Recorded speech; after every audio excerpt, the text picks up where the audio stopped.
Assalamualaikum warahmatullahi wabarakatuh. Bismillahirrahmanirrahim. Rabbi shrah li sadri wa yassir li amri wahlul 'uqdatam min lisani yafqahu qawli. Allahumma shalli wa sallim wa barik ala sayyidina Maulana Muhammadin wa ala alihi wa sahbihi ajmain amma ba'du. Alasannya masuk akal.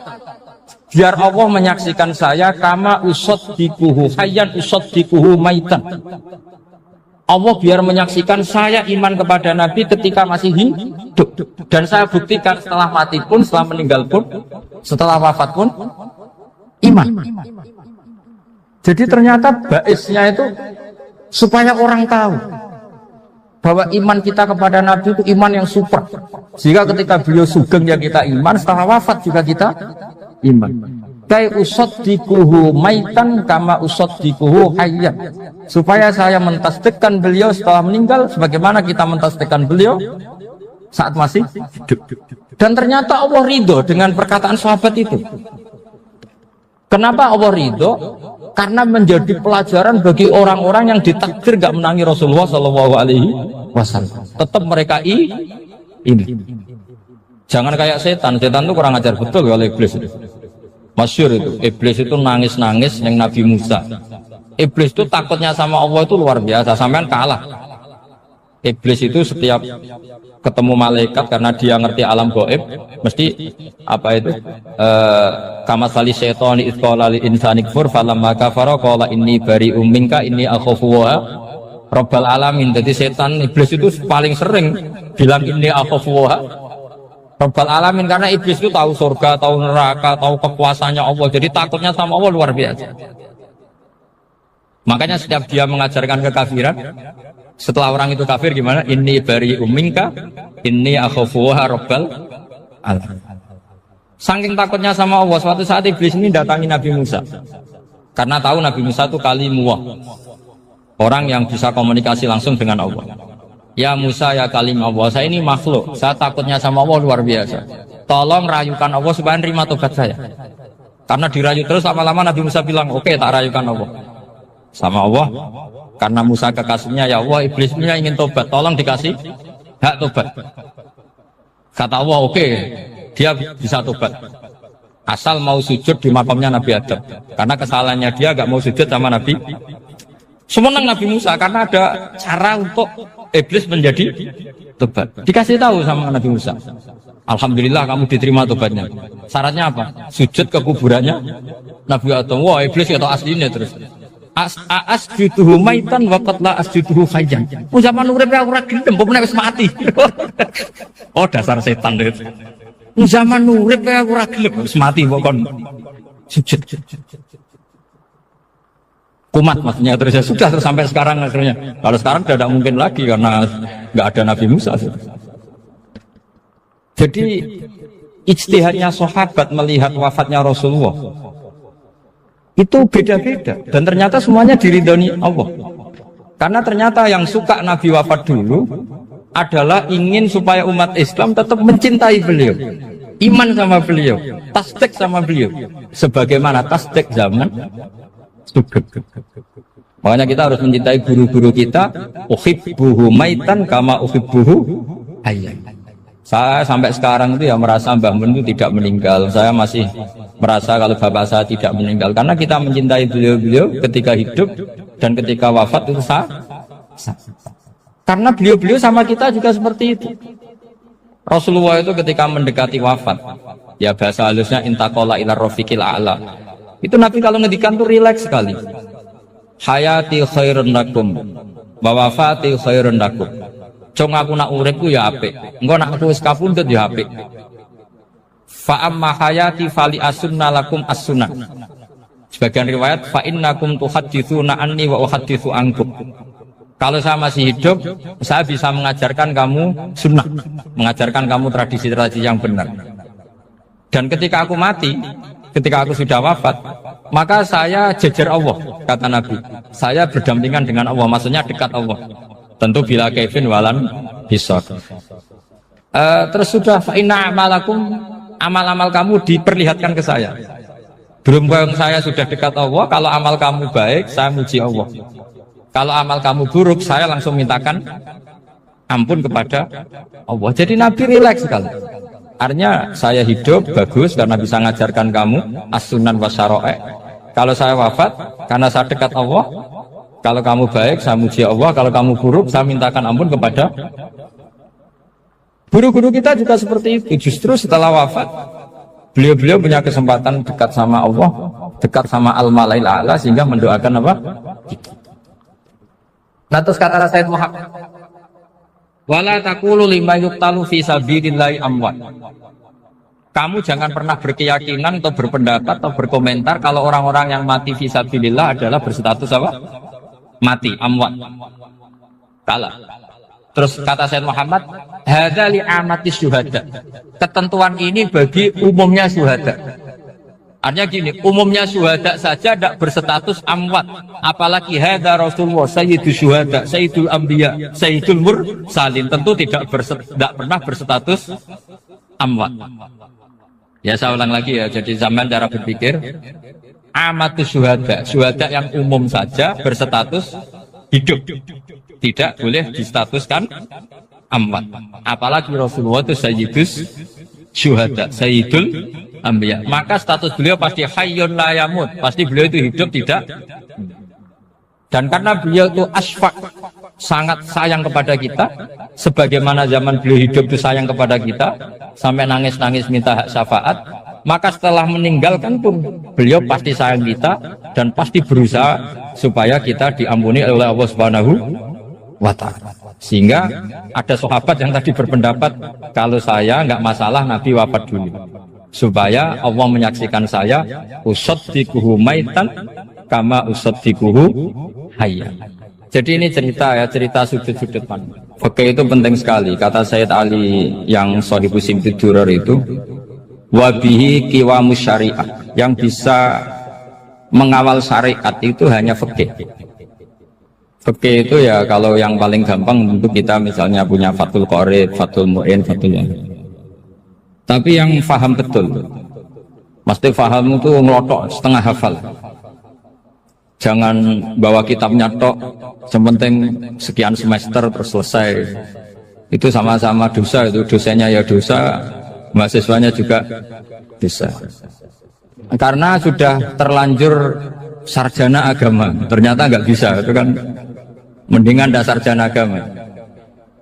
Itu saya tak cerita sama Kiai Roba, itu ada fatwa kiai, kiai juga wali. Suatu saat ada penyanyi dangdut top terkenal di Indonesia itu nyanyi dangdut, ya penyanyi ya dai, entah itu hakikat entah majaz tidak tahu. Itu kiai itu fatwanya lucu, kalau kamu datangi dia pas main dangdut masih saya beri izin, tapi kalau datangi dia pas pengajian itu tak larang kan santrinya jadi eskal, ini pas pengajian dilarang, pas dangdutan kok malah dapat izin. Tapi bukan berarti halal ya, dapat izin. Dapat izin kan potensinya bisa karena dilarang lah ya tetap belerot. Terus suatu saat si santri ini setengah wali, tidak wali tapi setengah. Lama-lama itu memahami gurunya, ternyata sirinya begini. Kalau seorang penyanyi yang tidak pernah ngaji kemudian ngomong agama, itu potensinya itu fadallu wa adallu, sesat dan menyesatkan. Tapi kalau dia sedang nyanyi dangdut, penyanyinya cowok, sama jangan bayangkan dangdut putri, enggak, itu cowok sudah tua lagi. Jadi potensi halalnya ada lah maksudnya untuk, tapi tidak alat musiknya, orangnya. Tapi kalau dia nyanyi itu paling dosanya hanya nyanyi. Saya ulang lagi, murid tadi akhirnya paham kalau datangi pengajian itu artinya ikrar kalau dia seorang dai atau seorang yang layak ngomong apa? Agama. Itu lebih bahaya karena kita santri, apalagi kita doktor atau MM, terus ngekrori orang yang nggak jelas asal usulnya. Tapi kalau nyanyi kan nyanyi saja, sehingga itu menjadi fikih. Bahaya terbesar dalam fikih adalah apa? Mengkaji fikih tidak dari ahlinya. Ya seorang lagi ya, mengkaji fikih tidak dari apa? Ahli. Nah kenapa demikian? Begini, saya beri contoh. Ilmu fikih itu tentu pertama dari Rasulullah SAW, kemudian bersanad sampai kita, atau kita sampai Rasulullah. Itu ngalami sekian ijtihad yang tidak mudah. Saya beri sekian contoh. Dulu Imam Syafi'i itu sukanya sama guru yang miskin, ya, karena rata-rata santri juga miskin. Jadi mesti ngidolakan guru yang miskin, karena sesama miskinnya harus berkoalisi. Tapi akhirnya gurunya Imam Syafi'i itu miskin sekali. Namanya Muslim bin Khalid Az-Zanji itu miskin, Sufyan As-Sauri miskin, Sufyan bin Uyainah miskin. Setelah ngaji di Medina itu Imam Malik itu kaya. Pas itu Imam Malik sudah kaya. Setiap ketemu Imam Syafi'i dikasih uang. Sampai ketika Imam Malik itu bilang, kamu sudah alim, ilmu saya sudah habis, kamu ngaji sama yang lain. Sama siapa? Kata Imam Malik, orang yang sealim saya sudah meninggal, namanya Abu Hanifah. Tapi dia punya murid, namanya Muhammad bin Hasan Asy-Syaibani, kamu ke sana. Terus Imam Malik datang ke Baki. Dulu Baki itu pasar rental, ya Grab lah kira-kira sekarang. Mengumumkan, siapa kafilah yang mau ke Irak? Kita ya Imam Malik, dibayari sama Imam Malik, ini yang antar ke Irak, ke Muhammad bin Hasan Asy-Syaibani.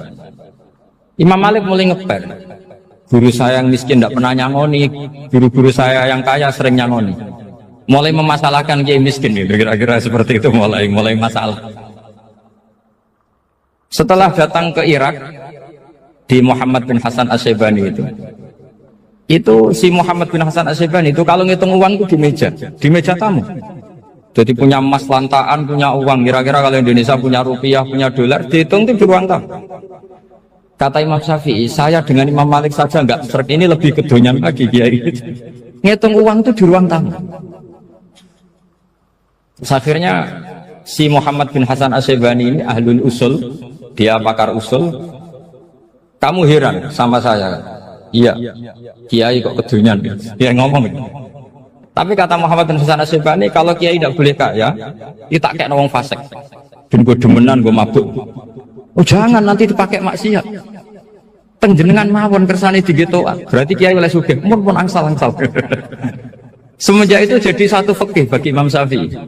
Ternyata kalau mengharamkan kiai sugih berarti membolehkan yang fasik sugih. Kalau yang fasik sugih bisa dipakai i'anah alal maksiyah. Semenjak itu mindset pikiran Imam Syafi'i rubah. Saking rubahnya sampai beliau berpendapat orang bisa beli Alphard, kok beli carry itu haram. Bisa jadi bupati kayak Pak Roba jadi RT haram. Pokoknya gitu. Bisa keren kayak Gus Bak kok jadi orang pendengar haram. Pokoknya haram terus. Karena dalil beliau al-Islam ya'lu walalila alaih. Coba sama ridho, misalnya jadi orang Gresik dipimpin orang yang nggak sholat, ridho ndak? Ndak. Atau sholat tapi nggak bisa ngaji, ridho ndak? Ketika yang bisa ngaji berpotensi jadi buba, terus keterusan. Karena Imam Syafi'i keterusan, ya umatnya keterusan. Akhirnya orang-orang Syafi'i itu politikus rata-rata. Ya, makanya sama jangan kaget sama Barubah.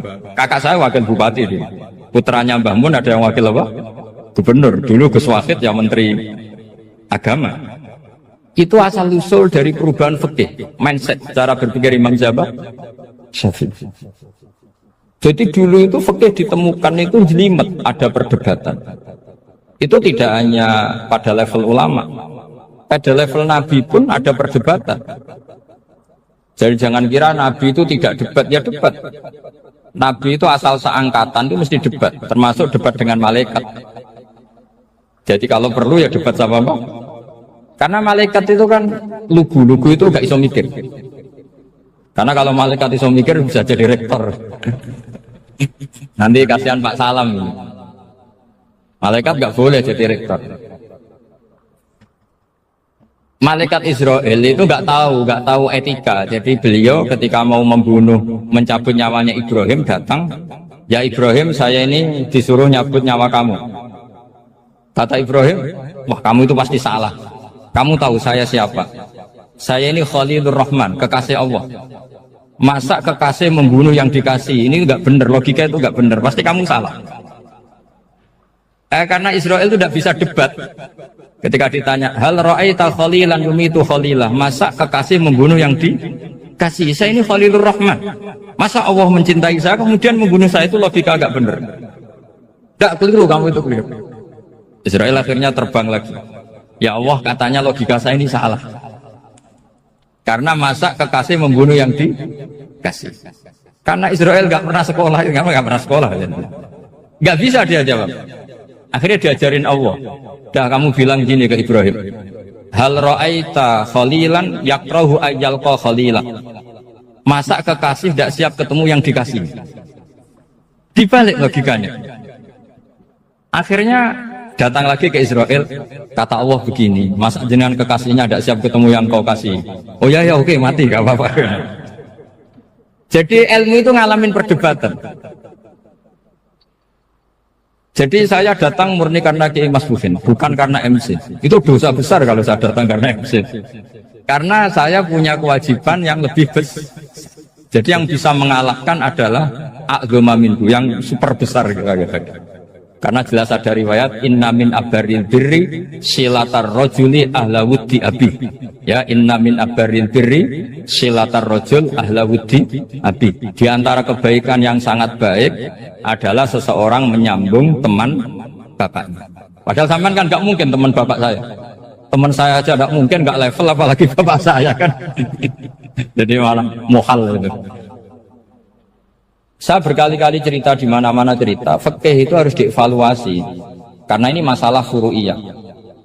Saya berkali-kali cerita di mana-mana cerita.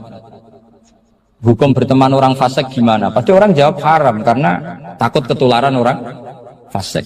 Tapi kalau dibalik, hukumnya bina orang fasik gimana? Ya baik, umatnya Nabi bisa bina kalau berteman.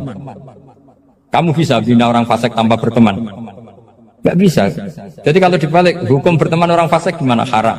Hukumnya bina orang fasik baik, bisa bina kalau berteman. Berarti berteman orang fasik ya terus nanti pada level lapangan sih gampang. Kalau yang soleh membina yang fasik dan yang fasik ketularan yang soleh, maka ternyata kalau yang soleh ketularan fasik ya berarti ternyata buruk. Tapi kan hukum masa nunggu kenyataan kan, jadi nggak hukum. Di mana-mana hukum itu kan ada asumsi, karena ini masalah ijtihad. Nah itu yang dilakukan para ulama kita. Jadi sampean harus mengkaji fikih secara detail, karena tidak hanya kita yang khilaf. Nabi-nabi juga khilaf dalam menentukan dakwah ilallah. Wali-wali kita kayak Abdul Hasan Asyadili sama Sayyid Abdul Al-Haddad itu juga. Imam Ghazali ya khilaf. Imam Suyuti itu kalau ketemu Al-Qastolani itu saling tidak nanya, saking nggak cocoknya, masyhur itu. Jadi ulama ora cocok. Bedanya nak saiki perkara partai gitu. Kalau orang gini enggak, karena pakai asumsi, karena memang susah. Ndak misalnya saya tak beri yang ndak misalnya ada orang rukuk kemudian kentut, itu sholatnya batal apa enggak? Enggak, jawab saja. Enggak, orang sholat kemudian pas rukuk kentut atau kelihatan auratnya, sholatnya batal apa enggak? Batal. Itu keliru nih sampean, itu salah dosennya mesti itu. Pertanyaannya gini, yang dikatakan sholat itu kan aqwalun wa af'alun muftatahatun bitakbir muftatamatun bitasbih. Lalu ketika sampai ruku apa sudah namanya sholat? Jika kamu katakan batal, namanya sholat aja belum kok sudah kamu katakan batal gitu.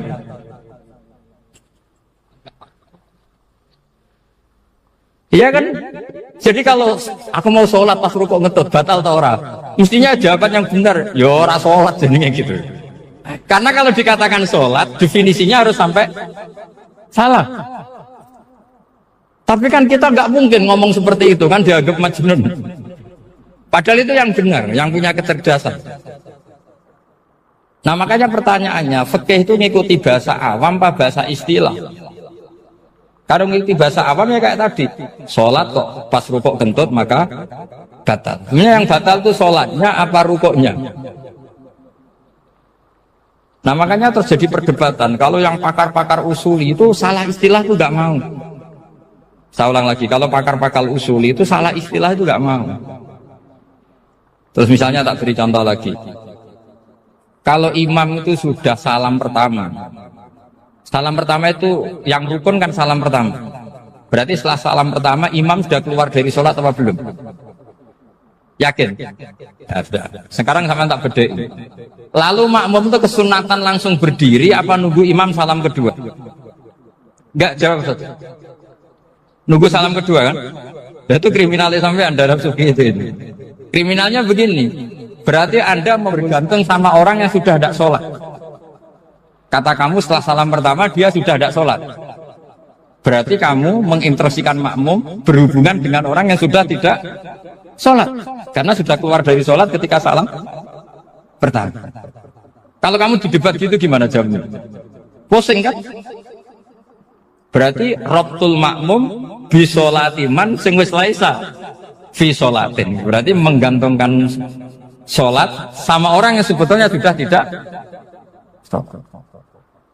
Ada yang jawab, sebagian ulama fikih tetap disunatkan menunggu salam kedua. Karena salam kedua itu masih paket meskipun tidak rukun. Juga paketnya selesai. Tapi selalu pertanyaannya gini, lalu setelah salam pertama itu imam masih sholat enggak? Sudah sampai pernah dijawab toh? Nah ini pentingnya bodoh gak mikir sebenarnya. Jadi makanya bodoh itu barokah karena gak mikir. Jadi soalnya Rabbana ma khalaqta hadza batila. Sing bodoh ya barokah, sing pinter ya barokah. Secara barokah maksiat. Serana barokah blas. Jadi ilmu itu harus mengalami satu gesekan karena logika itu bisa dibalik. Nah karena ilmu itu mengalami satu gesekan, satu logika yang bisa kayak iya kayak enggak. Sehingga jargon di dunia ijtihad itu begini. Ra'yuna shawabun yahtamilul khata' wa ra'yuka khata'un yahtamilus shawab. Pendapat saya benar tapi mungkin salah. Tapi pendapat kamu taruhannya salah dulu tapi yang mungkin benar. Jadi mustahid kalau ketemu mustahid itu lucu. Ngomongnya itu ra'yuna shawabun yahtamilul khata'. Pendapat saya tarifnya benar dulu tapi yang mungkin salah. Kalau pendapat kamu salah tapi ya mungkin benar atau mungkin bisa salah, ya tidak tahu, pokoknya mungkin benar. Nah kenapa demikian? Begini, di luar masalah tauhid, saya ulang lagi, di luar masalah tauhid itu tentu ada masalah-masalah yang sifatnya ijtihadiyah. Ya saya ulang lagi, yang sifatnya apa? Ijtihadiyah. Dan ijtihadiyah ini nggak pernah selesai karena muqtadul hal, konteks kesejarahan maupun konteks kesempatan itu tidak sama. Dulu kiai-kiai itu ngaramkan dasi, ngaramkan celana karena yang celananan yang dasinan itu penjajah. Sehingga mantasabba biqaumin bahwa apa? Min. Tapi lama-lama kiai-kiai itu ya pakai dasi, pakai celana. Ya karena dianggap sudah tidak mantasabba biqaumin bahwa apa? Min. Ini ngalami pergeseran. Semua istihad itu ngalami pergeseran. Lalu pertanyaannya begini, lalu istihad apa Gus yang permanen? Yang permanen ya istihad dengan alatul istalat apa? Istihad. Saya beri contoh misalnya begini. Nabi Musa itu yang ngalami istihad. Kata beliau karena kangen Allah, itu ingin melihat Allah karena kangen. Rabbi arini anzur ilai. Qala lan tarani walakin anzur ilal jabal. Ya sudah, namanya orang kangen ya ingin melihat. Ya sudah gitu aja. Sehingga ahli ilmu kalam itu berdebat. Kalau kata ahli sunnah, karena Nabi Musa minta ingin melihat Allah, berarti melihat Allah itu jaiz, mungkin. Karena Nabi gak boleh bodoh meminta sesuatu yang mau hal. Maka antipatinya ahli sunnah terhadap pendapat Mu'tazilah itu antipati. Karena menurut pendapat Mu'tazilah Allah itu qadim, Allah itu laisa kamitslihi syai'un, sehingga gak bisa dilihat. Pertanyaannya adalah berarti Nabi Musa meminta sesuatu yang mau hal, itu bodoh sekali sampai nggak tahu mana muhal mana apa jaiz. Makanya kata Imam Ghazali, masa Nabi Musa yang Nabi nggak tahu kalau melihat Allah itu muhal sampai minta, berarti nganggap itu jaiz atau boleh. Itu cara pandang orang-orang ahli sunnah apa wal jamaah. Tapi tetap saja sebagian ulama itu ya balelo, yang kayak Mu'tazilah itu ya balelo. Cara berpikir pokoknya itu karena kangen, bukan karena mungkin atau tidak mungkin. Jadi nggak mungkinnya tetap tidak mungkin. Terus mereka dalil la tudrikul absar wa huwa yudrikul absar. Nah sudut pandang ini akan terus. Ada seorang wali ditanya, kalau kamu di surga ingin melihat Allah apa enggak? Jawabnya enggak. Kenapa? Kasihan Allah. Terus kenapa? Unazzihu dzalikal jamala an-nadhari misli. Saya tidak ridho Allah yang hebat, yang keren, kemudian sing delok terima aku wong resik. Koyok gak ngergani pangeran. Seben sing delok Allah ben golongane Nabi Muhammad, Nabi Ibrahim, kowe ora usah ngilangi keren. Maksudnya itu. Jadi ada ulama itu jadi wali kalau sholat itu karena di soft belakang. Tapi jangan ditiru. Itu kan nggak lazim ya. Lazimnya kan afdhalus sufuf as-saful awal. Ketika ditanya, kenapa kamu kalau sholat di belakang? Cek GR koyok wani suwan pangeran gak ngarep. Aku sungkan dadi kok urip. Kalau zaman kan karena males, bukan karena sungkan. Jadi itu artinya rasa ya. Makanya nggak bisa, nggak ada ijtihad itu nggak mungkin karena perasaannya orang itu beda-beda. Itu Sayyid Abdul Al-Haddad itu kalau ngendikan masyhur, man da'a li dzalimin bil baqa faqad ahabba yusawwa fi ardi. Orang yang mendoakan orang fasik masih hidup, gak mati-mati, itu berarti suka kalau Allah dimaksiati di buminya. Wong fasik kelakuannya rak maksiat, nak ndongakno mari, itu berarti kamu ingin Allah didurakani terus menerus karena si fasik masih hidup. Tapi kalau Abu Hasan As-Sadili cara ngendikan gini, kalimatnya persis. Man ahabba alla yusawwahu fi ardi faqad ahabba alla tadhharu maghfiratuh. Orang yang ingin dunia ini steril, gak ada maksiat, maka sama saja berkeinginan tidak melihat luasnya maghfirahnya Allah. Sama-sama wali besar, tapi cara pandang hubungannya dengan Allah seperti itu. Jadi mau tidak mau, istihad itu mau tidak mau. Makanya tidak usah dipertentangkan misalnya cara berpakaian, cara apa, yang penting sesuai aturan Islam ya sudah. Karena ini urusan rasa. Urusan apa? Rasa. Itu Syekh Hasan Basri itu sering jagungan sama Rabi'ah Adawiyah. Itu secara fikih salah. Tapi pas itu ulama fikih ditanya, kenapa Anda tidak komentar terhadap dua wali besar yang sering ketemu? Andaikan semua santri seperti itu akan saya halalkan, karena nggak mungkin punya nafsu. Sehingga fikih dulu memang masih asli. Kamu lihat di takrib misalnya, lelaki melihat perempuan itu nggak boleh kecuali sekian alasan. Termasuk boleh itu li taklim karena mengajar, atau lil muamalah. Lah ini yang mulai masalah. Ada warung kopi, penjaganya cantik, santri-santri ngopi. Ini lil muamalah, kan kasus itu. Mau disalahkan tuh ada takbirnya. Mau dibenarkan ini jelas fasik kan, jelas fasik.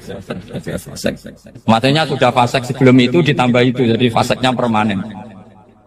Nah pertanyaannya adalah, kalau kamu ngajar mbak-mbak, kemudian hafal yang cantik yang enggak, itu taklim lin nazar apa nazar li taklim? Itu taklim apa modus? Makanya kalau ngopi cari bakul yang cantik, itu muamalah untuk nazar apa nazar untuk muamalah? Loh kalau saya ngopi dengan kirobah pasti halal. Karena begini, berjalan saja, bareng capek, nggak tahu itu warungnya siapa, terus berhenti ngopi. Kebetulan bakulnya cantik. Nah itu mungkin halal, karena kan saya tidak milih-milih. Ingin ngopi, kebetulan bakulnya cantik. Kalau kamu kan nggak hafal daftarnya. Wah itu mesti haram gitu, mesti haram gitu. Karena berarti kan kamu menjadikan ngopi ini modus. Gue jagani nak takok pangeran, gue kok nazar muamalah gusti muamalah. Itu mesti modus. Maka fikih itu harus dikawal oleh tasawuf. Kalau ndak, semua hukum fikih bisa diakalin. Makanya Imam Bukhari punya satu bab namanya Kitabul Khiyab, bab mengkhilaf fikih. Beliau itu antinya sama Abu Hanifah itu luar biasa. Nggak ada ulama dibenci Imam Bukhari kayak Abu Hanifah. Masyhur itu. Untungnya beliau nggak menangnya Abu Hanifah. Kalau menangi geger terus, bisa faksul masail terus. Itu Abu Hanifah itu ulama yang suka khilah. Khilah itu ngerekayasa hukum. Misalnya begini, saya ini puasa agak lemes, ujian agak lemes, apalagi kiai serapati di duit, santri beling-beling lemes ini. Apa mangan itu kan, poso-poso kok mangan kan gak keren. Supaya saya bisa makan dan halal, saya bisa ngajak kiai robai ya jalan-jalan. Jalan-jalan nyari yang jarak 2 marhalah Ya sudah, terus bisa makan. Kalau ditanya Allah kok makan musafir. Jadi bolehkah insya safar menciptakan pergi demi untuk supaya boleh iftar? Boleh enggak enggak? Enggak boleh, alasannya apa? Kan pergi. Perginya juga enggak maksiat. Itu khilaf. Tapi Sayyid Muhammad, Abuya Sayyid Muhammad, Muhammad bin Alawi, Sayyid Muhammad itu membela Abu Hanifah. Artinya membela jangan semua khilaf itu diharamkan. Karena itu cara, saya ulang lagi, karena itu cara untuk mengawal bahwa hukum Allah itu luas. Karena kalau nggak ada khilaf itu ya kita kesulitan. Kita kesulitan. Misalnya begini, ini penjelasannya, makanya kita harus sering mendengar. Saya itu dulu masih sangat fikih, itu protes, kenapa ada puluhan polisi wanita. Itu kan pekerjaan cowok ya, pekerjaan pria. Tapi setelah mendapat penjelasan dari polisi, itu alasannya masuk akal, Gus. Kadang-kadang orang nakal itu menyembunyikan narkoba, itu di alat wanitanya. Itu kalau semua lelaki, polisi kayak jenengan, itu kan masalah itu. Sehingga memang harus ada polisi wanita, karena sebagian pengedar narkoba itu perempuan dan menyembunyikannya di tempat itu. Kalau semua polisi cowok kan nggak kebayang. Sehingga kita akhirnya mendengar membolehkan polisi itu wanita. Ada wilayah yang harus wanita. Begitu juga ada pertanyaan, kenapa sih dokter kandungan itu cowok? Saya punya banyak santri yang muhibin saya itu dokter kandungan. Tak tanya, kamu itu kok cowok kok jadi dokter kandungan? Kan pekerjaannya seperti itu. Dia jawabnya lucu. Dari 10 yang tes jadi dokter kandungan, itu yang cewek itu lulus 2. Yang cowok lulus semua. Karena ketika cewek dites melihat ketuban pecah darah itu langsung pingsan. Sehingga yang secara psikologi dablek itu kan memang lelaki. Jadi roh wongnya sewakit santai. Kadang nggak lahir-lahir dinteni nang jopo rokokan santai. Itu kalau cewek yang jadi dokter kandungan itu nunggu jam 11, jam 4 sudah pingsan. Nah ini cerita, bukan berarti saya menghalalkan, enggak. Kita harus mendengar, saya ulang lagi, kita harus apa? Dan itu setelah mendengar, itu nanti jadi disiplin ilmu, yaitu namanya fikih. Karena ilmu fikih itu sebetulnya gampang. Sampai kalau ngaji i'anah, itu kelihatan fikih itu gampang, karena ada logika yang terbangun. Misalnya begini, orang kalau tawaf itu disuruh agak jauh dari Ka'bah. Jangan sampai nginjak sadarwan. Karena sadarwan itu pondasi itu ikut Ka'bah. Kenapa begitu? Ya jenenge ra muteri Ka'bah, ide-ide Ka'bah. Jadi sebenarnya sederhana logikanya. Sing jenenge muter itu di luar itu kita muter. Nah kalau nginjak pondasinya namanya gak muteri Ka'bah tapi ide-ide Ka'bah. Ya jadi sederhana sebetulnya ya masuk akal. Jadi fikih itu nggak ada yang iskal, sebetulnya masuk akal. Tapi karena kita nekuni itu tidak serius, maka terus jadi paradok. Saya beri contoh lagi, ini sebagai penghormatan saya sama Kiai Mas Bukin, karena ini sudah namanya fakih. Kalau ada ayam jago ditabrak truk, terus kejet-kejet, adekan dibiarkan pun mesti mati, karena gerakannya sudah harokatul masbuh. Terus kamu sembelih, itu halal apa enggak? Enggak jawab, ayam jago loh. Kalau kamu katakan halal, dia sudah tidak punya hayatun mustaqirroh, kehidupan yang permanen. Andai kan kamu biarkan pun 1 menit lagi meninggal. Kejet-kejet kan prosedur saja. Maksudnya pantasnya mati ya kejet-kejet sih, tapi sebetulnya sudah pasti mati. Maka ini ada 2 ulama. Kalau kata Imam Malik tetap namanya halal, karena ruhnya masih di situ. Sehingga ketika kita nyembelih, ya nyembelih hewan yang hidup. Yang namanya nyembelih itu pokoknya mematikan yang punya roh. Sementara saat itu rohnya masih di situ, meskipun 1 menit lagi pasti. Tapi kalau mazhab Syafi'i enggak, ini sudah harokatul masbuh, tidak punya hayatun mustaqir. Sehingga dalam perdebatan ulama fikih itu lucu, kadang ya gampang mangkal nol. Misalnya begini. Kalau ada anak lahir, tidak ada amaratul hayat, nggak nangis, nggak bernafas, sunat disolati apa enggak? Siktun itu, siktun sing layas tahindu walayas, langsung lahir, langsung mati, nggak ada amaratul hayat. Nggak tahu mikir tuh. Itu tidak wajib disolati. Alasannya, ya kan memang sholat alal mayit kan tidak pernah hidup. Di mana-mana mayit itu setelah hidup mati. Ini kan tidak pernah hidup. Namanya ya qit'atul lahmin, ya potongan daging itu aja. Enggak. Jadi kadang fikih diwaca tenan jebule mangkono. Terus ketika di kitab Minhajul Thalibin itu, kalau kamu keluar mani itu wajib mandi enggak? Wajib kan? Kalau keluar mani inzal itu kan wajib mandi. Nah, kenapa nifas atau wiladah keluar bayi? Kenapa ibu-ibu kalau keluar bayi wajib mandi? Alasannya lucu. Li'annal walad maniyun mun akidun. Ini kan wis mani cuma mengkristal. Jadi kadang pakai mangkuk. Apa ya? Sembrono itu. Mosok wajib mandi wiladah itu karena apa? Li'annal walad maniyun mun akidun. Niku mani sing wis mengkristal. Mani sing wis jelalatan lah, lahir nuangis macam-macam. Jadi ternyata karena kenapa fikih butuh alasan nyari hadis tentang keluar anak mandi itu enggak ada yang sorry. Yang ada adalah tentang inzal. Innamal ma' minal. Akhirnya dicari-cari ternyata walat itu maniyun munakid. Lah ini problem fikih. Sampean harus siap dengan pelajaran seperti ini, meskipun sampean mungkin wong priayi, tapi ini ilmu. Ya, saya ulang lagi, ini ilmu. Sehingga ulama itu mau tidak mau harus mau mendengar. Karena logika yang terbangun itu nunggu kalau mendengar kayak tadi. Nabi malaikat Israel baru sadar, masa kekasih bunuh yang dikasih. Masuk akal juga Israel. Kalau sama sampean sih nggak nerima tetap selonang-selonang. Ini masalah Ibrahim Khalilur Rahman. Sehingga kita di alasan fikih itu harus kita dengar. Saya dulu itu, saya sampai sekarang itu sama, kalau bayi lahir masih sudah berbentuk bayi, saya sendiri berpendapat sebaiknya disolatin. Kalau sudah berbentuk bayi, meskipun tidak tidak nangis, tidak ada amaratul hayat. Kan yang digugurkan itu wajibnya, bukan masalah boleh dan tidak. Itu banyaklah perdebatan ulama di bab itu. Saya beri contoh lagi perdebatan ulama. Ini contoh-contoh fikih karena ini khusus penghormatan status fakih tadi.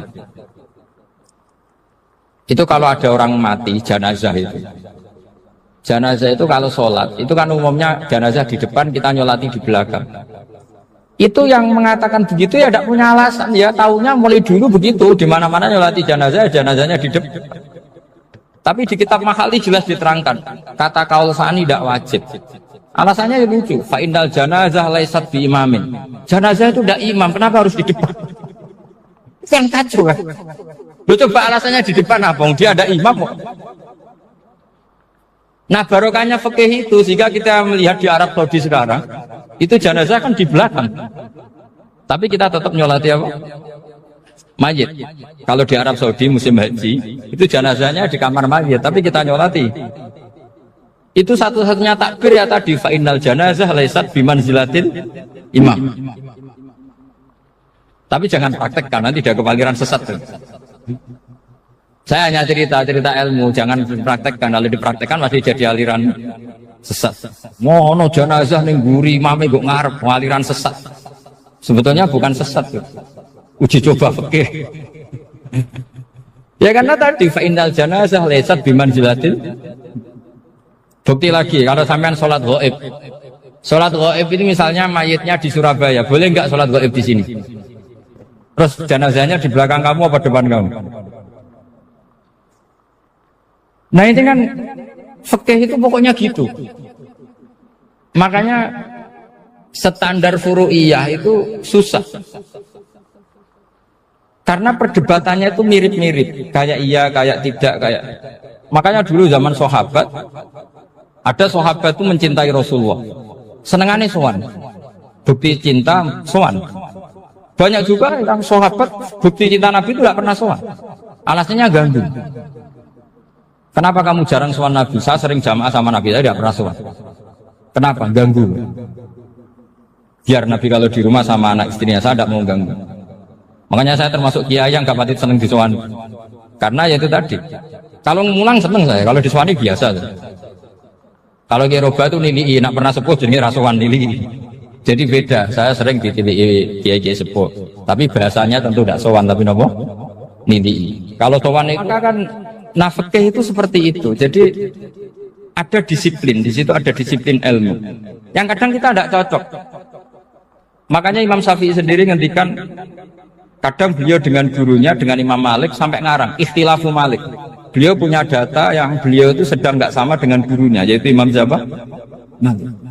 Karena mindsetnya itu beda. Tidak sampai misalnya saya tanya, sholat itu harus menghadap kemana? Tidak, jawab saja. Kiblatnya. Ukurannya apa coba? Namanya madhep. Wajah apa dada? Imam Syafi'i milihnya dada. Sekarang praktekkan dalam dialog keseharian.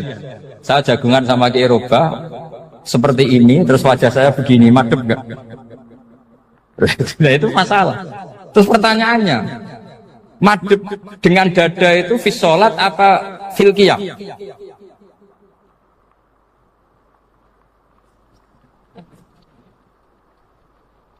Loh enggak, kalau fis sholat pas sujud dada kamu madhep mana coba?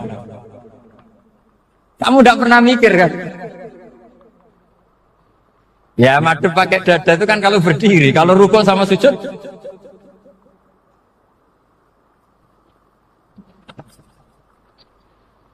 Nah itu ulama itu jelimet gitu. Makanya jarang yang menekuni profesi ulama ini. Karena menekuni proposal banyak, karena memang susah. Jadi ulama itu orang yang cara berpikir sudah aneh. Sehingga mereka detail. Maksudnya menghadap itu apa? Ukurannya kalau berdiri ya dada, tapi nggak bisa kamu katakan atawajjuh bisodri aturan dalam sholat, fikuli sholat. Pertanyaannya lah kalau rukuk sama sujud, dadanya menghadap kemana aja? Maka itu ilmu yang sudah jelimet. Nah ulama usul fikih, ulama yang nggak mau salah per detail hukum. Sehingga menurut Imam Rafi'i, misalnya kalau beliau ditanya sujud itu gimana ya, asal watu jabha ya sujud. Tapi kalau menurut Imam Nawawi harus melibatkan 7 apa? Anggota, yaitu al-jabhah, wal yaden, wal rukbaten, wal qadamain. Oke, Imam Nawawi kita ikuti. Tentu keseharian kita pakai Imam Nawawi, yaitu berdasar hadis umirtu an asjuda ala sab'ati a'zumin al-jabhah, wal yaden, wal rukbaten, wal qadamain. Berarti berapa? 7. Tapi pernah saya cek di kitab karangannya Imam Syafi'i, ketika beliau ngendikan, saya suka kalau orang sujud itu melibatkan 7 anggota berdasar hadis ini. Tapi kata beliau, wayah tami itu dan bisa saja sujud yang watul jabhah itu sudah cukup. Kata Imam Syafi'i, limada, karena Nabi ketika sujud itu hanya ngendikan begini, sajadalaka wajhi wa sam'i wa basori. Gak ada di hadis wayadi, warubati, wakodami. Ya sudah akhirnya, nah itu sudut pandang. Terus gugatan kedua begini, ada orang Muslim yang sujud sama berhala. Untuk menjadi murtad itu harus 7 anggota apa cukup watul jabhah alal ardi? Untuk sah menjadi murtad itu. Untuk sah menjadi murtad cukup watul jabhah alal ardi harus 7 anggota. Untuk keabsahan murtadnya ini. Tidak jawab. Makanya ini tugas dosen-dosen ini meminterkan ini. Karena namanya sudah faqih. Faqih itu ahli faqih yang detail, namanya faqih. Kalau ini mutafaqih. Jadi bukan tafakuha tapi tafakuha, kayak tamarodon. Jadi wazannya nanti itu wal idhari ma laysa fil waqi'.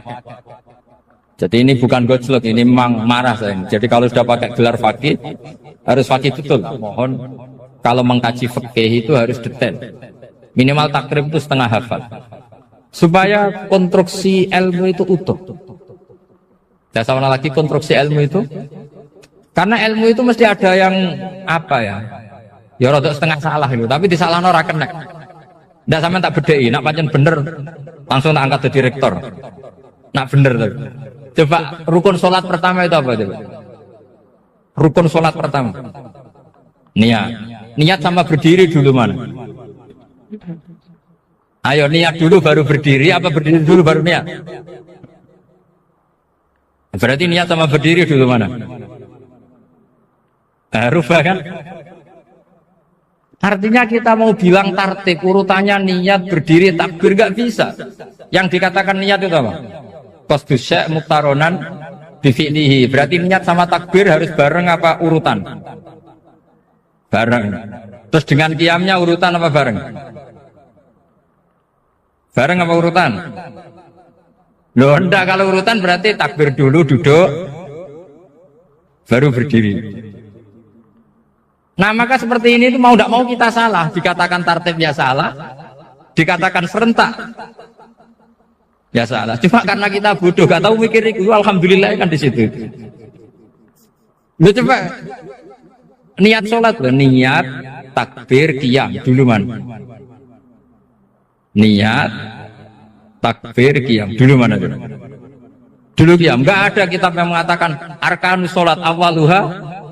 Oh, dianggap kitab kriminal maksudnya. Makanya ngendikane ulama-ulama di sarah-sarah, mau tidak mau sebagian istilah itu tasamu. Tasamu itu tiga gampang, ngono kok repot.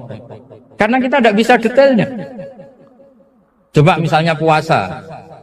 Puasa Ramadan itu wajib apa? Tabyitun niat, nginep no niat. Sing darane nginep itu umure lama apa enggak? Lama kan? Sekarang sebelum 2 menit kamu baru niat, sah apa enggak? Sah. Itu sempat nginep apa enggak 2 menit itu? Enggak sempat kan? Jadi ilmu itu makanya kata ulama-ulama, pokoknya ilmu itu mesti ono unsur tasamu. Tasamu itu ya tiga gampang. Apa? Tiga gampang. Misalnya Imam Syafi'i berpendapat mashu ba'dir roksi. Itu kata beliau walau sya'rotan fi hadir roksi. Meskipun satu rambut asal masih di wilayah kepala. Tapi kalau rambut itu dikeliwir, dibasuh di sini nggak sah. Karena sudah keluar dari batas apa? Kepala. Imam Syafi'i cara berpikir kan yes ini jenenge basuh sirah. Tapi cara Abu Hanifah enggak. Ya enggak, yang namanya megang kepala itu ya minimal 1/4. Masa gitu dikatakan Lalu ulama usul fikih itu berdebat.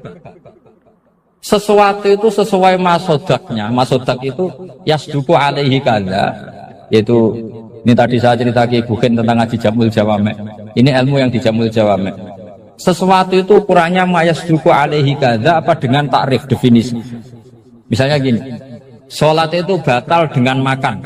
Kalau kamu sholat makan batal enggak? Enggak, jawab saja. Batal. Itu satu upo apa satu piring? Enggak, jawab saja. Satu upo sudah batal. Sekarang bab makan di ngurmat tamu. Cung tamuku keimangan. Iku sak upo apa sak piring? Nah ini kan tidak fair. Di bab tamu makan satu piring, tapi di bab sholat satu upo. Maka pertanyaannya, lalu penamaan sesuatu itu berdasar masodak, mayasduku alaihi ismu kadza, atau berdasar uruf? Ukurannya apa coba? Maka terus jadi perdebatan. Nah ini di sini ini pentingnya ulama karena nah sekarang saya bedai kan.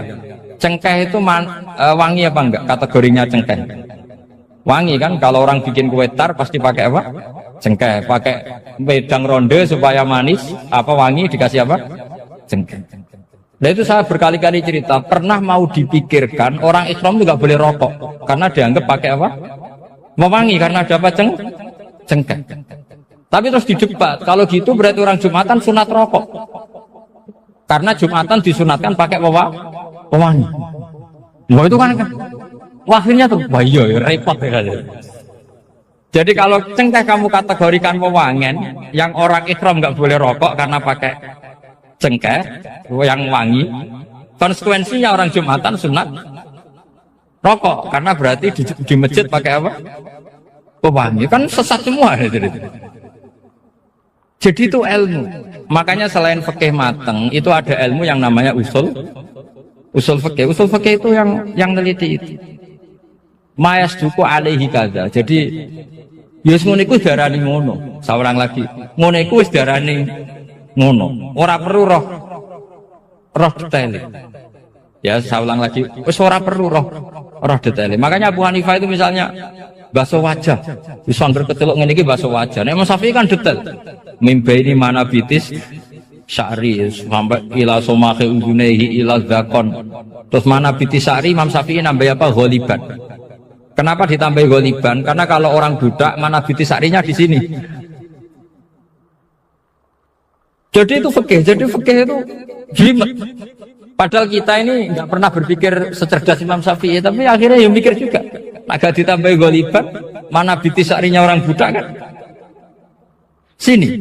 Terus sekarang perdebatannya, orang budak basuh Mastur Roksi di sini sah enggak? Karena tadi itu wajah apa kepala? Kan jadi bingung gitu. Ya makanya ini mukadimah saya supaya sampean lebih disiplin belajar fikih dan setidaknya didiskusikan lah kitab-kitab Minhajul Thalibin atau kitab-kitab Mahali karena di situ nanti ada perdebatan. Terus seperti keyakinan ahli sunnah wal jamaah, semua istilah salah pada Nabi atau dosa yang diterapkan istilah itu pada sinten Nabi disebut mimbabi hasanatil abror sayyatul muqarrabin, satu kesalahan yang tidak punya akibat apapun. Satu kesalahan sing tidak punya akibat apapun, sing mestine itu cara kita ini tidak salah. Berhubung Nabi sidik itu dianggap salah. Itu jadi mimbabi hasanatil abror sayyatul muqarrabin. Sesuatu yang andikan dengan ukuran abror itu kelas di bawah muqarrabin itu disebut hasanah. Tapi kalau dibanding muqarrabin itu disebut sayyi'ah. Tidak ngeten. Contoh paling gampang ya, ulama di sini nyontokno masuk akal. Kangkang tak kon milih duit 1 miliar ambek 100 juta. Terus kangkangmu milih 100 juta. Iku yo goblok tapi ora nemen. Yo salah sithik no. Nah, tapi nak dikongkon milih duit 1 miliar. Nyun sewu terus sampai pasir, sampai telo kok milih telo iku goblok nemen no. Nah istihad itu kayak gitu. Istihad itu suatu yang dua pilihan yang sama-sama masih masuk akal. Ayo jadi sama-sama masuk akal itu mimbabi hasanatil abror sayyatul muqarrabin. Tapi nak liyane gak masuk akal itu wis pancen salah tenan apa? Salah tenan. Hasil Nabi ku ya ditakdir salah, tapi salah iku mimbabi hasanatil abror sayyatul muqarrabin. Dadi kamane ana wong duwe sandal merek tapi milih nganggo jepit. Wong ya salah tapi nyatane jek sandalan. Yes, pokoknya afdal lebih fadil, mesti afal. Pokoknya tidak sampai fatal, apa? Tidak sampai. Tapi ukuran Nabi harus ditegur pangeran, apa? Harus ditegur pangeran. Litarhuba supaya seneng sapa umat uka umat sira. Nambah waca mutadi ya liturhuba supaya ngekeki semangat sira ta nyenengno sira umat sira mbok senengno jihad ing dalam gelem jihad. Jadi kita semua pasti tidak ekstremis, seolah lagi kita semua pasti tidak ekstremis. Tapi ada momentum yang jihad itu penting. Sekamane kok saiki fatwa sopan itu untuk momentum, untuk momentum. Tapi zaman Belanda, terus kowe nyarano wong kon sopan ambek Belanda itu kebodohan, no? Masa koyo rin cerita Belanda wis penjajah diundang Ndoro, no? Diundang napa? Ndoro. Ono kebodohan, no? Tentu momentum saat itu yang baik nopo jihad no, ngusir Belanda dari nopo Indonesia. Apalagi zaman Nabi ngadepi Abu Jahal, Abu Lahab. Terus misalnya Nabi nanamno akhlak karimah sama Abu Jahal, nggak ada kebayang. Terus kangkang kon mijeti sinten Abu Jahal. Ya ora kebayang kan? Terus kangkang gak no kopi apa? Abu Jahal. Monggo bareng Abu Jahal metingkrang terus ngongkon. Kok nerokok? Terus kangkang mulai apa? Sami'na wa ta'na. Iku sopan tak goblok. Goblok. Nah, jadi kabeh ono momentum itu. Dia juga orang liberal. Terus Islam itu jihad, Islam itu pedang, Islam itu saif, Islam itu radikal orang ono momentum. No? Zaman Belanda jajah kita ya tentu kita jihad, no? Ya jihad. Sausé damai ya kangkang kadang dukung tim Belanda, no. Wong dunyane wis napa? Damai. Di Jepang itu penjajah, no? Saiki kangkang kayak di motor Jepang yang ngeluh loh. Nah, kabeh iku momentum napa? Momentum. Nah iku jenenge kabeh iku muqtadul hal. Kabeh iku muqtadul hal. Jadi melane al-hukmu yaduru ma'ilatihi wujudan wa adaman. Wa al-hukmu yaduru ma'ilatihi wujudan. Kaya calon mertuamu nganggep kowe saiki prospek.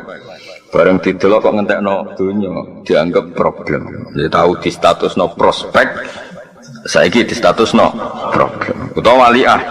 Pertama dianggap mantu sing nggo musibah. Jebule karir apik. Nah, berarti sangka problem jadi berkah. Utawa zigzag kadang problem. Kadang problem, kadang berkah, kadang problem, kadang berkah. Iku jenenge mantu varian no.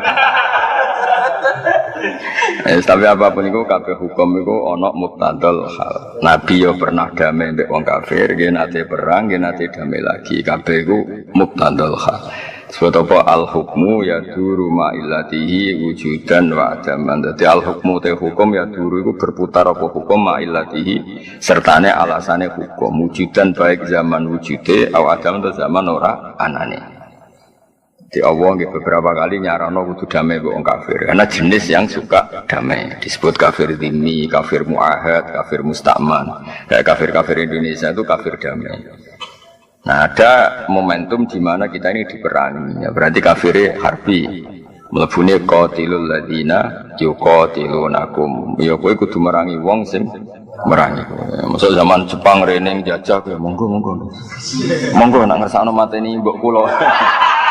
Anu ya goblok no. Masa ana akhlak karimah ganggu Abu Jahal wae menurut kowe apa gak kopi sinten? Abu Jahal, ada lu mijeti Abu Jahal. Lucu to kok. Bareng dikongkon menapa sam'an wa ta'atan. Nawa sam'an takok kok bar mijeti Abu Jahal, madosi berkah. Kacau gak? Kacau. Jadi kabeh ku ana naife ketika momentumnya kelewat ku ana naife. Nabi nate damai lami, nate perang lami, nate setengah damai, setengah perang. Kabeh ku pokoknya muqtadul hal napa? Muqtadul hal. Jadi wa utawi ikilah dambun. Kok Nabi diistilahno salah. Padahal hakikate Nabi mboten nate salah, maksum. Iku ma'awalun den takwil li ismatil anbiya krana kajagane para nabi alaihi wassalatu wassalam. Jadi Nabi ketika ada istilah salah itu harus kita takwil karena Nabi berstatus maksum. Meskipun ono istilah sangka Allah disebut mindam bika, napa? Tapi tetap kita takwil, napa kita takwil. Ya sekamane wae barang sepele lah, nak pancen salah ya koyo dianggap salah. Ya wae misalnya ono wong dikei dhuwit 1 juta, ambek 950.000, kok milih 900.000 ya terus koyo salah, no? Berbandingan ya 1 juta, meskipun tidak punya akibat apa-apa, napa mboten gadah akibat. Nah, kira-kira salah Nabi itu mirip-mirip seperti itu. Salah yang enggak punya akibat apa. Tapi nak salah ini kan fatal. Kon ning nggon sing lapang, milah mlebu neraka, itu kan salah fatal. Ono ratan apik liwat terus mobil mbok liwat jurang ya apik. Ayo fatal kan? Nah, fatal itu kan. Jadi kabeh itu ada. Nah salahnya Nabi itu tidak pernah seperti itu. Namun tidak pernah. Misalnya saya beri contoh. Allah itu mangkel banget ambek wong munafik, mangkel banget. Sehingga Allah itu punya cara boleh dibahasakan. Allah punya ketentuan. Muhammad kamu tidak boleh nyolati Abdullah bin Ubay bin Salul. Abdullah bin Ubay. Tapi Nabi itu punya perhitungan. Abdullah bin Ubay kok anaknya itu soleh, santri khusyuk, sregep. Bapaknya ketua munafik, tapi anaknya ketua pondok. Ya, jadi bapaknya ketua munafik. Wah, orang-orang santri sergap kaya anak Abdullah bin Ubay bin Salul. Jenenge gak Abdullah sama. Berarti Abdullah bin Abdullah. Nah, yang ngaturi nyolati Ra'isul Munafikin itu putrane. Cara saiki soalnya Rasulullah bapak kula kabundut, tolong jenengan yang nyolati. Nabi memilih nyolati karena yang minta anaknya, no? Umar itu milih tidak nyolati. Sampai Umar protes, ya Rasulullah, apa engkau tidak ingat cangkeme Abdul bin Ubay sing elek Islam ini kan? Nabi tetap menjawab, tidak, saya akan menyolati dia. Akan menyolati dia. Tapi kan ngatur-ngatur sesuai walhasil. Terakhir pas Nabi sudah di depan jenazahnya Abdul bin Ubay, Allah ngendikan wala tusolli ala ahadim minhum mata abada. Kamu Muhammad jangan pernah nyolati orang-orang munafik. Nah seperti itu sampai sekarang ulama itu anut pendapatnya Kanjeng Nabi. Nah ono wong fasik, ono wong nakalis, tetap kita itu yes, tetap apik. Nah baru kayak sikap Nabi seperti itu, satu kampungnya Abdul bin Ubay itu Islam semua. Wong kok apike mesti elek-elek Muhammad koyo ngono tetep rawuh ning jenazah Abdul bin Ubay. Jadi Nabi ditegur pangeran, tapi berkah apikane Nabi ku dadekno kampungnya Abdul bin Ubay ku Islam. Yang cara Nabi nuruti gengsi terus gak rawuh, kan koyo nyun kok pendendam niku. Tapi Nabi rawuh itu pengen ditegur ojo lemat ojo salat. Tapi Allah tetap ngregani aluse Nabi dadekno kaum itu Islam. Lah iku jenenge salah wong-wong saleh ku ya ngono-ngono wae napa. Wis ngono. Salah yang enggak punya akibat apapun. Mergo wae nggih. Dia tetap berkah. Ini salah Nabi itu tetap berkah. Terus nah itu yang paling angel ning bab takwil bab sesuai walhasil mimba bi hasanatil abror sayyatul muqarrabin. Sesuatu sing cara kelas kita tetap itu baik, tapi kanggo Nabi cara jauh gak pantas, no? Baik gak pantas. Terus ada lagi salah Nabi yang cara Allah salah, tapi cara istihad benar gitu. Istiwa abasa wa tawalla an ja'ahul a'ma. Abdullah bin Ummi Maktum niku ora ampun Islam, no? Pun Islam. Dia pun sakit ngaji, terus minta Nabi itu mengajari ngaji. Alimni mimma allamakallah. Terus Nabi saat itu punya tamu orang-orang kafir, tokoh lagi minta dijelaskan Islam. Gamane konsultasi Islam. Singkat cerita Nabi memilih ceramah atau konsultasi jawab pertanyaan yang kafir sing konsultasi Islam. Nah karena Abdul bin Ummi Maktum bijak akman buta. Iku menyela terus, setiap Nabi nerangkan Islam ngene-ngene nyela. Nabi jatah kula mulang, alimni mimma kula nggih ulang lah. Ampun jawab yang niku terus kula nggih ulang. Walhasil Nabi tersinggung, fa'aradu Nabi terus gak berkenan apa? Wong tangan mulang wong kafir kok disela. Napa? Lah Abdul bin Maktum yo ora salah, dene ku akma. Dadi ora ngerti nek Nabi ku nembe sibuk mulang wong kafir. Nah, terus Nabi arad, arad ngono. Nah, bahasa itu muka masam, Nabi gak nyaman. Watawala itu minggu. Allah cara berpikir orang kayak Kanjeng Nabi. Lala pas niku di saat itu Allah cara nyalahno Nabi. Abdul bin Maktum sekaruan iman. Mulane regani wong karuan iman.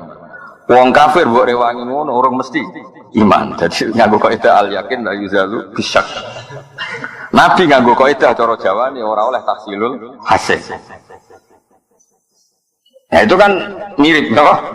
Nah kira-kira salah Nabi mirip-mirip. Jadi kan banyak kan kiai, nak ditamoni pejabat, tamoni wong nasional, oleh hormat tenanan. Nah tamoni santri biasa. Mereka senengi wong nasional ning kiai, itu pas-pasan. Berarti butuh nopo servis. Senengi santri ning kiai itu tenanan. Mulane ora perlu servis. Dan itu nyatanya itu yang dilakukan ulama ila yaumil kiamah. Masyhur kan Nabi nak wong sing lagi Islam kan juga banyak no. Sampai sahabat protes kita iman lebih lama tapi engkau tidak ngasih apa banyak. Terus Nabi wong sing Islami pas-pasan ata'allafuhum alal Islam. Paham ya? Nah, itu masalah istihad no? Masalah istihad ya mirip. Cara bapak dia nak kuyan. Istihad contoh paling gampang ini loh. Wong seneng adzan suara aku. Tapi aku seneng suara elek. Aku ben kaget do tangi kabeh. Itu kan mirip yo mirip. Ana kan suarane wapi, terus adzan. Kan sing ahli pakar perturuan itu kan koyo diuru-uru no. Sono kang suarane persak ngingatkan kematian. Dan kemiskinan. Terus adzane iku koyo nada ana gempa. Anda warning dini kaya adzan peringatan apa dini gempa atau prahara kan kesunatannya adzan juga kan ono kang suaranya elek raine elek terus spesial nada musibah oh itu kan sing krungu langsung tangi ka'annal kiamat qomat napa ka'annal kiamat qomat tangi subuh Apik di adzan wae lek ndadekno tangi subuh, ambek adzan apik koyo wuru-wuru wong turu. Ya misalnya ono pertanyaan ngono apik. Apik sing elek ndadekno wong tangi subuh. Ya, tapi kan ora mungkin syariat kok ngono iku. Syariat kok bela swara elek kan mboten mungkin. Nah, itu masalah istihad. Istihad itu ciri utamanya itu mirip. Mirip, makanya di hukum istihad ana ra'yi shawabun yahtamilul khata' wa ra'yu ka khata'un yahtamilus shawab. Dadi ra'yi te pendapat ingsun shawabun sing bener. Meskipun yahtamilu al khata'a, meskipun pendapat saya itu mungkin salah. Tapi kalau memberi nilai orang lain wa ra'yu ka khata'un, pendapat Anda ini salah tapi yahtamilus shawab. Bisa saja yang benar. Jadi jenenge ijtihad itu masalah yahtamilu apa? Jadi ya itu kayak iya kayak enggak. Nah ijtihadnya Nabi juga gitu. Kadang yang nyuwun tentang Abu Bakar, tentang Umar. Tapi orang niat ngelama karena kayak iya kayak orang, apa kayak iya. Kayak tadi Umar nentang Nabi ketika badhe nyolati Abdullah bin Ubay bin Salul. Abu Bakar dukung. Nabi milah pendapatnya Abu Bakar. Pangeran bener Umar. Tapi tetap secara istihad sing dilampahi Nabi ku sing dibenerno secara istihad ila yaumil kiamah. Pangeran yo maklumi ya serapi piye pangeran yo senenge ana Nabi ini istihad ya seneng. Adalah cerita-cerita mirip-mirip seperti itu tuh banyak. Ya mirip-mirip seperti itu banyak. Terus masalah yang terkenal gitu abasa wa tawalla. Itu mulai guru-guru kita mbek wong nasional ngomong sing senenge kiai pas-pasan kan lebih memberi servis timbang mbek kangkang sing senenge kiai wis permanen, paham ya? Niku otomatis napa? Otomatis. Iku mirip napa abasa wa tawalla anja'ahul a'ma. Tapi nyatanya kanjeng Nabi ditegur pangeran. Tapi yo setelah itu Nabi begitu terus sesuai ijtihad. Dan setelah itu nyatanya sama Allah dibiarkan dan dibenarkan. Itu nunjukno